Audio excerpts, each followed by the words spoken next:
Hey, what's going on, y'all? Cannabis astrology back again. So, happy thanks to everybody. I'm actually doing this video in my bathroom because it's a lot going on out there. It's a lot of movement and talking, a lot of Jumanji running back and forth through the place. So, um, yeah, that's why I'm in the bathroom. So, this is Moon in Aries in the second house.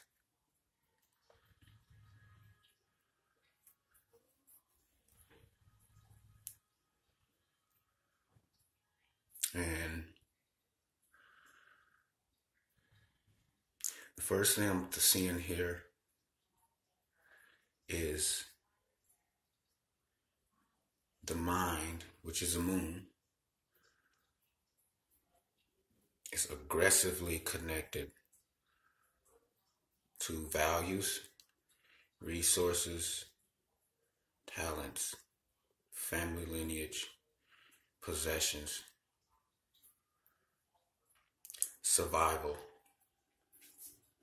especially with the moon being in Aries, a fighter sign, and then sitting in the second house of survival. People are always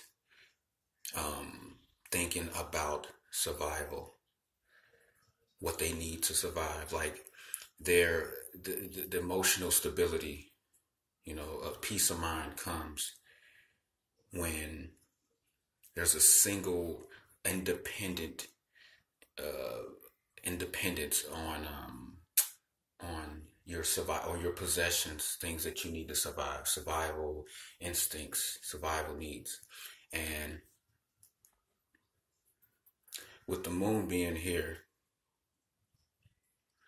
it means Cancer, the sign of Cancer, which the moon, uh, the rules, the sign of the rules, is in the, see, third, fourth, I believe the fourth house.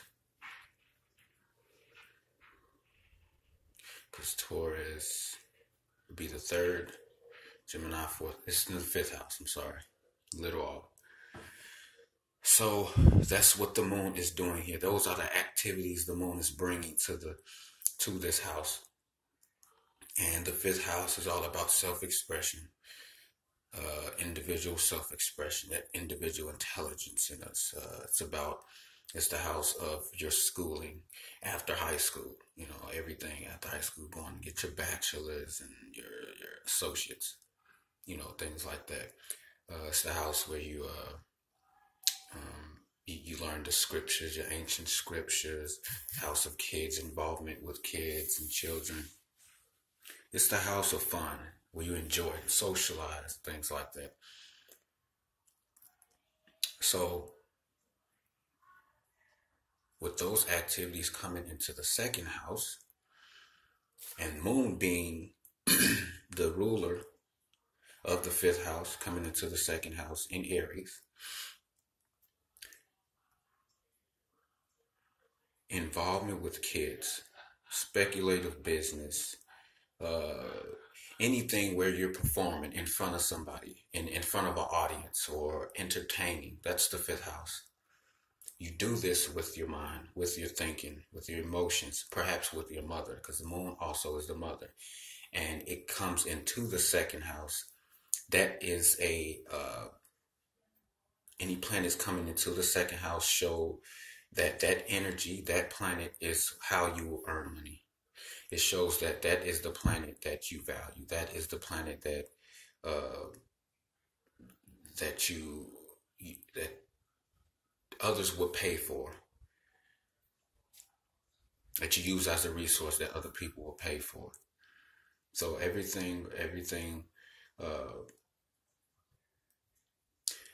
you may use your thoughts, your emotions, and just speak those things in front. That may be your performance, and you may earn from that, and you do it in a very independent way, very aggressive way. You communicate, and when you are in front of an audience and whatever you're doing, not communicate, speak. speech, because the second house is also a house of throat, of your speech.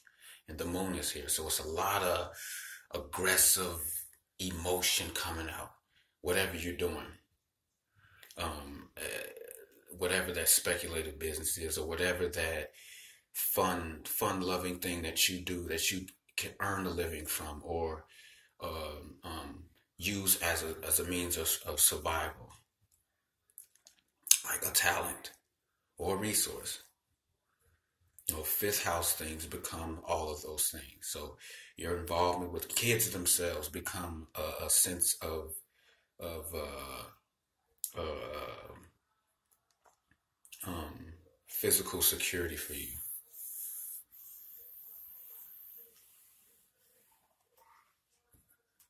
Um, Anything involved in the entertainment industry, you could use your capacity for those things and earn a living from them.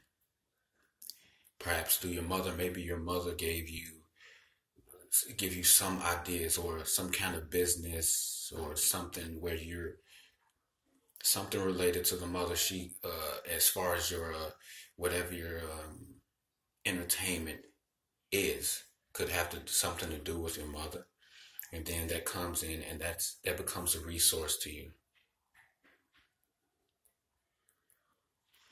And fifth house, well, third house is, let's see, let's see, 12, 11, 10. I can't remember, but basically, the fifth house things are going to the second house, and Moon and Aries in the second house. Moon and Aries in the second house. Um,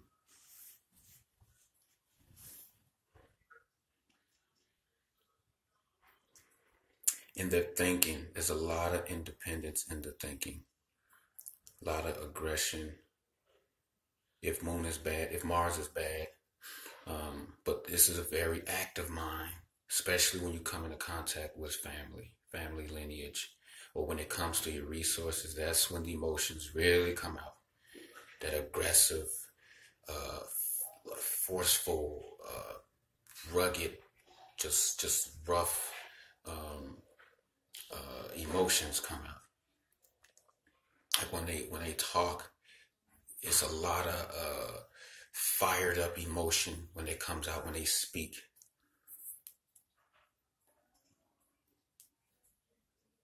Depending on how Mars is. Now, if Mars is in a neutral or like a calm place, you'll still hear fired up emotion when they speak, but it'll be more on a reserve. But you'll here and there you'll still get those things. Um,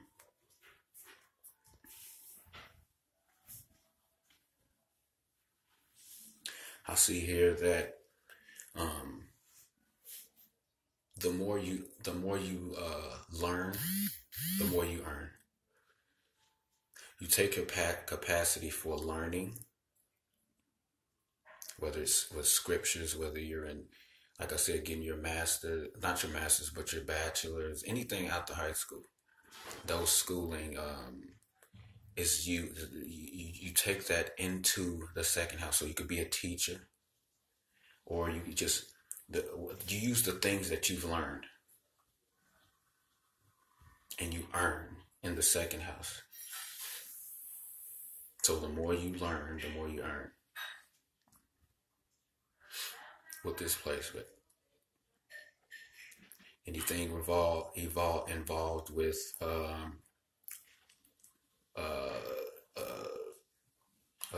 fun, having fun, socializing, partying, dating. Those are all resources. Those are things that you value, that you need as physical security. And so this is some main things about Moon and Aries in the second house. Remember if you have this placement, to um, temper when you speak those emotions. temper them, like calm them, keep them calm, keep them under control. So I hope this helped. And if you have questions, leave a comment in the bottom. I'll put this on YouTube. Leave a comment, and be sure to like and share these videos. I'll be back with Moon in Aries in the third house tomorrow. I have to check the time to see when, but I'll see you guys later. Happy Thanks.